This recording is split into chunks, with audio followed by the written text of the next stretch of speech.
do that. And I'd like to thank everybody for coming out here. Got some friends and family. This does seem a bit like an intervention. You telling me like, you're not that funny. Stop doing things like this. But here we are.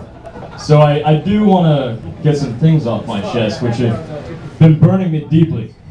Now, I live here in the East Village, which is a lovely neighborhood, and I have a lot of friends around here. It's really just a great place.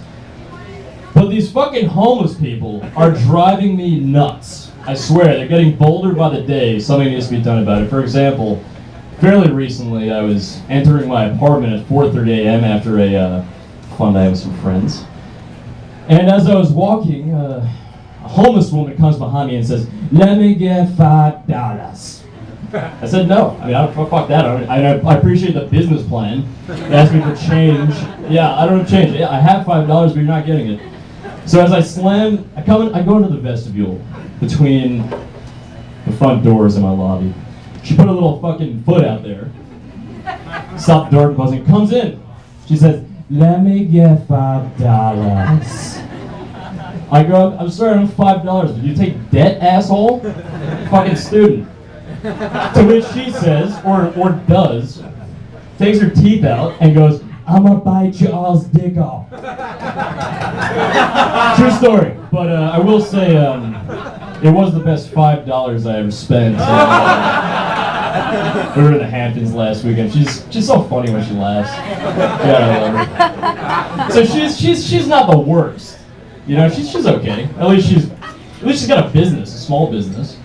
I've got another gentleman who I call the homeless zombie man, who lives in a cranny next to the lobby of my building. Now, I wouldn't even call it a nook, because that sounds kind of adorable, like a teddy bear or a hobbit would live there. He lives in this cranny next to my building, all right? I was outside recently, and I saw this guy. This zombie homeless man. He's standing out there with this little Asian woman walking her dog. She's just walking past him, minding her business. He felt the need to look at her and say, "Your dog's a faggot!" I don't really know what that means, but he looked like he really meant it. And like, I call him the zombie because he just kind of trudges around town like this, like he's looking for the crack rock. There's no black people in here, I don't think. He's just charging around town, yelling at Asian people. So I come outside. I'm walking to work. The dude's usually just sleeping, but he's standing there, not even facing the street, facing the wall. So his fucking bare ass is in my face as I'm going to work. And there's human shit exiting it, falling on the ground. The guy's taking his shit next to my house. Terrible. Human shit. So I'm walking back and forth to work for the next 3 days, like slowly getting angrier and angrier at this zombie homeless guy. And I used to be a dog walker, so my instincts are very strong. I have a strong civic duty to pick up dog shit when I see it. But I've never dealt with human shit. Never, not once. Unless it was my own. But I see this for 3 days and it's sitting there festering, ruining my fucking life. So finally, get the courage. I double bag it. This is an industry secret if it's really messy. And it looked like there was like halal food in there or something. It was terrible. So I'm stepping down to go get it.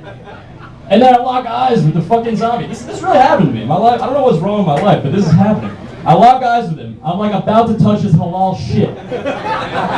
And he goes, "Your dog's a fucking faggot." This guy's a one-trick pony or something like that. I don't know, maybe that's the only thing he can say. So I drop the bags. I'm like, "Clean it up yourself, you fucking zombie." And I start walking down the street. The guy starts pursuing me at full speed, which for a zombie is like literally like half a fucking cubic liter a second. I don't even know if that's... Sorry, I'm not a math major. But I get to the corner, and I was actually shocked to see that there was another zombie coming at me from the other. So I'm standing on the corner. I have two zombies converging on me, so I really crossed the street because they're not very fast. And I was like, all right, they're gonna see each other, and there's gonna be a zombie fight because there might as well be some carnage. So they're going towards each other, and I was shocked and amazed at what happened next. This is a true New York moment. The zombies are coming towards each other, looking for crack, women, jazz, liquor, I mean, whatever they're looking for. And they fucking come together, and it turns into a brilliant zombie hug like this. Up and down. It was beautiful. Now, the zombie homeless man, now that I know that his heart isn't made of stone, I kind of like him, you know? I mean, but there are other people that I hate in New York. For example, who the fuck are these cab drivers talking to every day on the phone?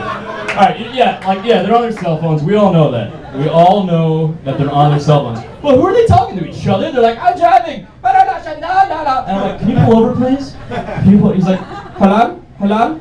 Hello? Hello?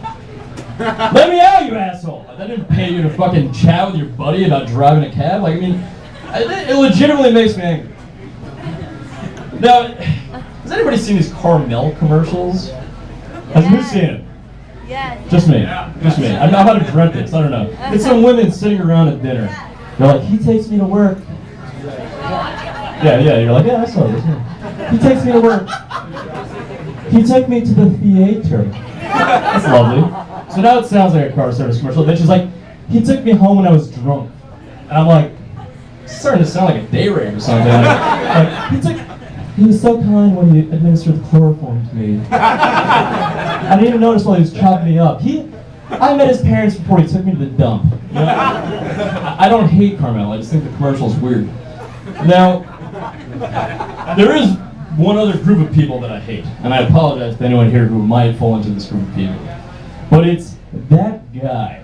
Now, we all know that guy. Some people call him douchebags, but you know, they go by so many names, as Al Pacino would say.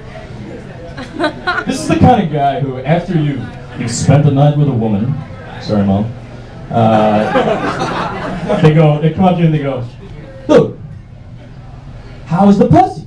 Like, what does that mean? How was the if I was to honestly answer that question, I said, well, it was slightly below the navel, and it was pretty moist. It was definitely vagina, man. I mean, it's fucking jackpot, you know? But then they keep on pressing, like, dude, was it shaved? I'm like, well, it's not the 80s, you know? Like, are you taking notes? Are you jerking off to this? You know?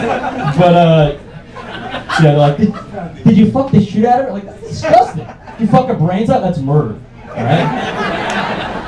But the worst kind of that guy is the coked up that guy. When he comes up to you and he's like, oh, how's the pussy shake? Hey, he's like, how's the pussy, bro? He's like, let's go into business. Let's go into business. Let's start a business. You know, like that's the worst, that guy. But I'm not all hate. I'm not. I have love in my heart too. And I do have love for my dear mother. Who does not love their mother? Especially us Jewish homos. Come on. It really is shocking to me what lengths my mother is